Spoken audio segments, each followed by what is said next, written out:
The call came while I was still in my robe, pinning my hair up with a cloth espin, sipping the weak tea my doctor swears is better for my heart than coffee. The phone rang twice before I answered, half expecting one of those recorded voices promising cruise vacations for seniors. Mrs. Whitaker. The voice was male, polite, careful. This is Mark from Coastal Trust Bank. I'm calling to confirm your recent loan application. I set my cup down to hard. It clinked against the saucer. Loan application. Yes, ma'am. The $5 million home equity line we approved last week. We just need to verify a few details for disbursement and repayment preferences. The kitchen went quiet in that sudden way it does when the world tilts. Even the old clock on the wall seemed to pause. You have the wrong Evelyn Whitaker, I said. I haven't applied for anything. I keep my money in savings and complain about the rates. There was a soft rustle of papers on his end. According to our records, Mum, you signed the documents in person at our downtown branch 10 days ago. We have your driver's license and a notarized power of attorney on file. I gripped the edge of the counter. My knuckles went white. I haven't been downtown in months. My knees don't like those hills. Another pause. Keyboard clicks. Your son, David Whitaker, handled most of the paperwork. He presented the power of attorney granting him authority to act on your behalf. My son, David, the boy who used to fall asleep on my lap during Sunday sermons, the man who now called only when he needed something. What exactly did my son do? I asked. He secured the line using your property as collateral. The first disbursement, $3.8 million, went through yesterday. Wire transfers to several business accounts. My breath caught. $3.8 million. In one day. Yes, ma'am. Mr. Whitaker indicated this was time-sensitive for his company's growth. He assured us repayment would not be an issue, noting, and I quote, "She won't live long enough to see the first serious payment due."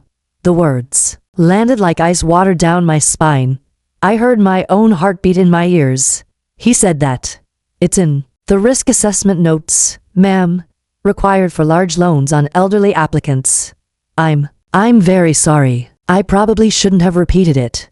But given what you're telling me, I thought you should know. I reached for a chair and sat before my legs gave out. The kitchen smelled of toast and lemon polish, ordinary smells that suddenly felt far away. I'll be at the branch this afternoon, I said. My voice sounded calm, almost bored, like I was scheduling a haircut. Mum, we can arrange today, I repeated. I hung up before he could finish. The house felt different as I dressed. The same faded curtains. The same photos on the mantel, David's graduation, his wedding, his children grinning gap-toothed at the camera. But everything looked rearranged, as if someone had moved the furniture of my life when I wasn't looking. $5 million, $3.80 already gone. I took my good coat from the hook the Navy one David once said made me look severe. I buttoned it to the top as if my son thought I'd be dead before the payments came due. He clearly didn't know his mother at all. I called a taxi. While I waited, I dialed David. It rang 4 times, then voicemail, his cheerful greeting, the one he'd recorded years ago when he still had time for warmth. I didn't leave a message. The bank lobby was all glass and polished wood, the kind of place that makes you feel small even when you're right. A young woman in a blazer led me to Mark's office. He stood when I entered, knocking a folder to the floor in his haste. Mrs. Whitaker, thank you for coming so quickly. He looked younger than his voice, nervous fingers smoothing his tie. I sat without waiting to be asked. Show me the signatures. He slid the documents across the desk. My name stared back at me, slanted wrong, loops to wide, pressure to heavy. An imitation good enough for strangers, but not for the woman who'd written it for 76 years. That's not mine, I said. He nodded slowly. We also have the power of attorney. He opened another folder. The date was from last spring, when I'd been in the hospital after my fall, groggy on pain pills. David had visited once, bringing lilies that made me sneeze. I remembered him asking me to sign something for insurance updates. I'd scrawled my name without reading, trusting my son. My hands didn't shake. They went cold. How much is left in my house? I asked. He flipped pages. The property is fully leveraged. Any default would trigger foreclosure. I folded the copies neatly and slipped them into my purse. I'll be revoking everything, I said. Today. Mark swallowed. Ma'am, this could have serious implications for everyone involved. Good, I said. It should. I stood. He rose too. Uncertain as I walked out. The lobby lights felt too bright. The marble floor too cold under my shoes. Outside, the wind caught my coat and lifted it behind me like wings. David had wanted me quiet, invisible, gone. He'd forgotten I still had a voice. And for the first time in years, I intended to use it. I didn't rush home from the bank. I walked slowly along the main street, letting the cold air bite my cheeks. The town looked the same bakery with the crooked sign. Same hardware store where my husband used to buy nails. But everything felt sharper, as if someone had turned up the contrast on my life.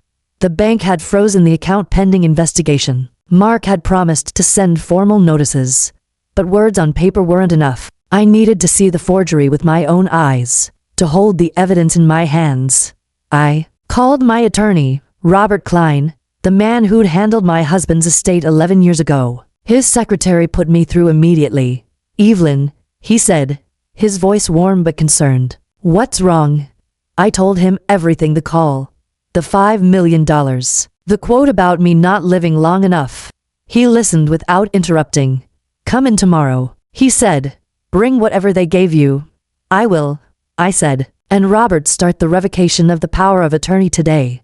Already noting it, he replied. That evening, I sat at the kitchen table with the documents spread out like a bad hand of cards. The signature wasn't even a good fake.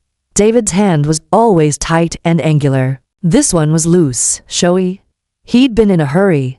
I thought about calling him again. But what would I say? How could you? He'd deny it. Or worse, he'd laugh it off as business. Instead, I called my granddaughter, Sarah, David's daughter, 22, away at college. She answered on the second ring. Grandma, I was just thinking about you. Her voice was sunshine. I hated dimming it. Sweetheart, I said, I need to ask you something. Has your father mentioned any big business deals lately? Something that needed a lot of money fast? She was quiet a moment. He's been stressed, talking about investors pulling out, needing bridge financing. He said he had it handled. Has he asked you for anything? Money? Signatures? No, she said slowly. Why? I told her. Not everything, just enough. The loan? The forgery? The quote? And she gasped.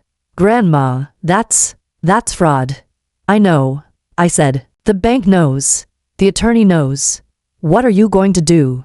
What I have to, I said. Protect what's mine. She was quiet again. Dad's going to be furious. He already is, I said. He called this afternoon. Told me I was overreacting. Sarah's voice trembled. I love him, Grandma. But this is wrong. I know, I said. And loving someone doesn't mean letting them destroy you. We talked longer. She cried a little. I didn't. When we hung up, she promised to come home for the weekend. That night, I couldn't sleep. I sat in the living room with the lamp on low, looking at old photos. David at 10, grinning with a missing tooth.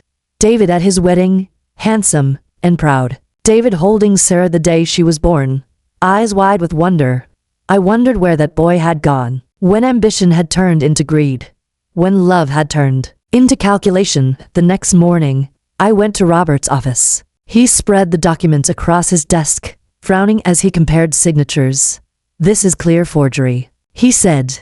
And the power of attorney dated during your hospital stay.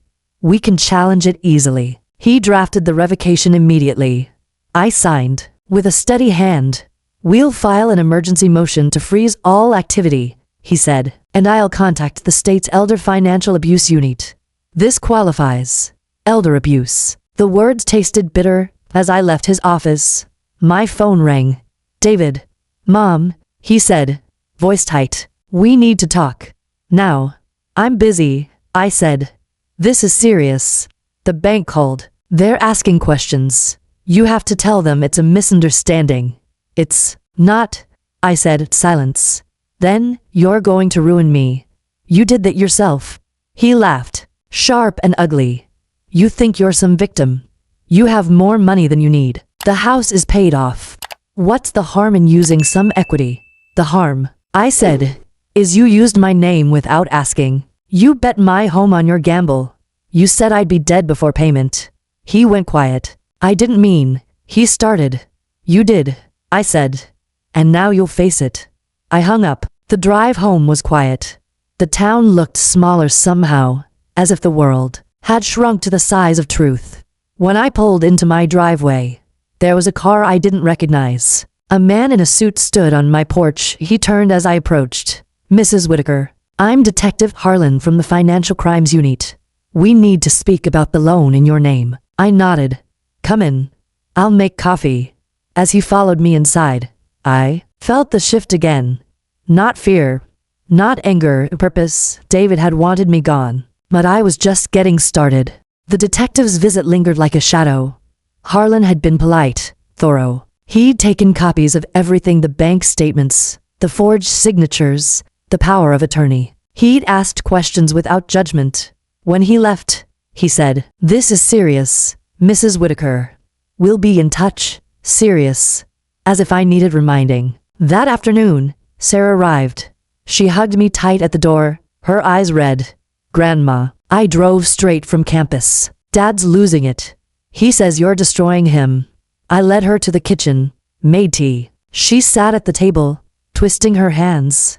He called me last night, she said, screaming. Said you went to the police, that you're trying to put him in jail. I'm not trying to put him anywhere, I said. I'm trying to stop him from taking everything. She nodded slowly. I looked at his accounts. He gave me access years ago, for emergencies. There's nothing left. He transferred it all. I felt the cold settle deeper. $3.8 million gone. More, she said. He opened other lines. Credit cards in your name.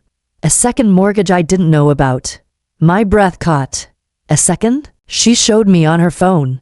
Statements, balances, my name, everywhere. He said it was temporary, she whispered. That you'd never know. I closed my eyes. Temporary. The word he'd used his whole life for every bad decision. Sarah reached for my hand. What do? We tell the truth, I said. All of it. She stayed the weekend. We went through every document. She found more emails. From David to lenders, using my information. Promises of repayment once the expansion pays off. Expansion. The word tasted like ash. Monday morning, we went to the bank together. Mark met us, face pale. He spread new papers across the table. It's worse, he said. Total exposure is $6.2 million now. Multiple lines. Some dispersed, some pending. Sarah gasped. I didn't. I'd stopped being surprised. Harlan called that afternoon. We have enough for charges. Fraud, identity theft, elder financial abuse. We'll need your statement. I gave it. Every detail. Sarah sat beside me, holding my hand. When it was over, Harlan said, "This won't be easy. Family cases never are." I know, I said. David called that night. His voice was raw, broken. Mom, please, drop it. I'll pay it back. I swear. You can't, I said. It's gone. Silence. Then, you're killing me. No, I said. You're doing that yourself. He cried then, not the manipulative tears of a child, but the desperate sobs of a man facing ruin. I didn't think you'd fight, he whispered. That's where you were wrong, I said. I hung up. Sarah stayed another week. We changed locks, froze accounts, notified credit bureaus, built walls around what was left. David's empire crumbled. Investors pulled out. Partners sued. The house went into foreclosure, his, not mine. He called less. When he did, his voice was small. Defeated. One night, he showed up at the door. Thinner, unshaven, eyes hollow. Can I come in? I let him. We sat in the living room. He stared at his hands. I'm sorry, he said. I thought I could fix it. I thought you'd never know. I know now, I said. He nodded. They're charging me. Felonies. I know. He looked at me. Will you come to court? I'll be there, I said. But not to save you. He cried again. This time, I didn't comfort him when he left. I closed the door. Softly, the house felt quieter. Cleaner. Sarah moved in for the summer. We gardened, cooked, laughed. David's trial came. He pleaded guilty to reduced charges, probation, restitution, community service. He stood before the judge, voice shaking. I betrayed the person who loved me most. The judge looked at me. I nodded after he approached. Mom, I hugged him. Brief, firm. Start over, I said. Honestly this time. He nodded. Years passed. He paid back what he could. Slowly, steadily. We rebuilt. Not the old way. A new way. Trust earned, not assumed. Love given, not taken. Because sometimes, the hardest thing a mother does is let her child fall, so he can learn to stand. If this story touched you, share in the comments. Have you ever had to protect yourself from family? Your story matters. The investigation moved faster than I expected. Harlan called a week later. We have enough for an arrest warrant. Fraud, forgery, elder abuse. He'll be notified today. I sat at the kitchen table, phone in hand. Will he go to jail? Possibly. Harlan said. Depends on the plea. But restitution will be required. And he'll lose everything. I nodded, though he couldn't see. Thank you. That afternoon, David showed up. He looked like he hadn't slept in days. Suit rumpled, eyes red.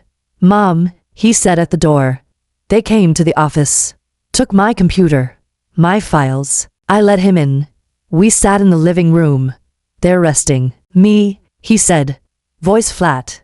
Tomorrow. I didn't speak. He looked at me. You did this?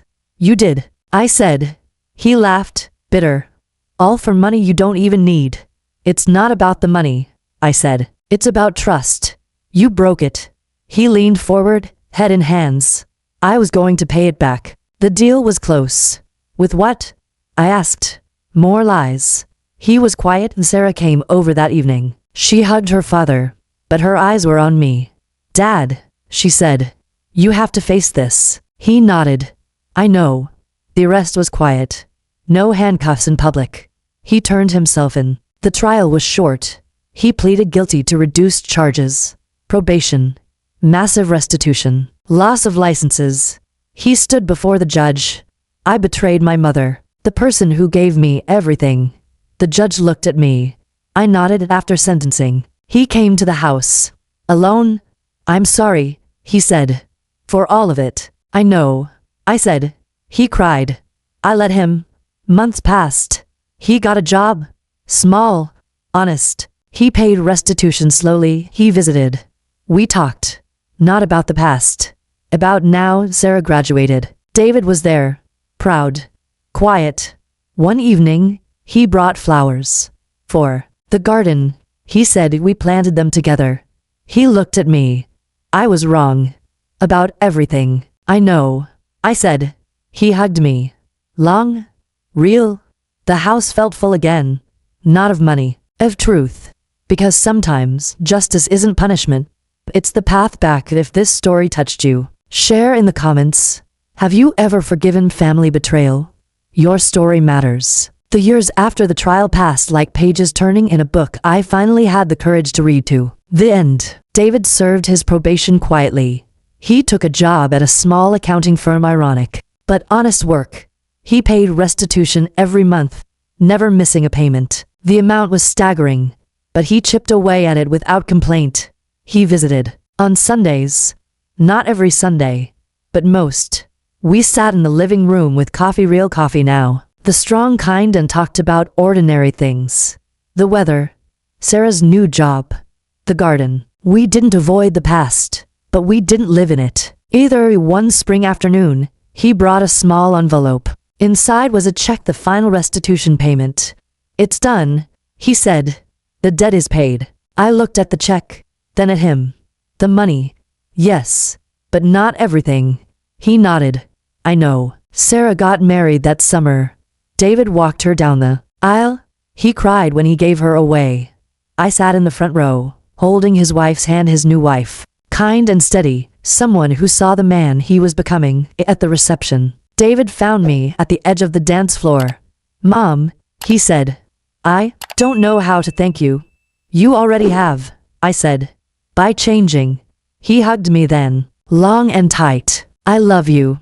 I love you too. The house felt full again. Grandchildren running through the yard. Laughter in the kitchen. Holidays with everyone together. David never missed a birthday. He sent cards, called on Mother's Day, showed up for the small things. One Christmas, he brought a gift, a framed photo of us from years ago. Him as a boy on my lap. I found it in storage, he said. Thought you'd like it back. I hung it on the wall. We weren't the same family. We were better. Scarred, but stronger. Because forgiveness isn't forgetting, it's choosing to build anyway. And sometimes, the greatest victory isn't winning, it's surviving. And thriving with love intact. If this story touched you, share in the comments. Have you ever rebuilt after betrayal? Your story matters.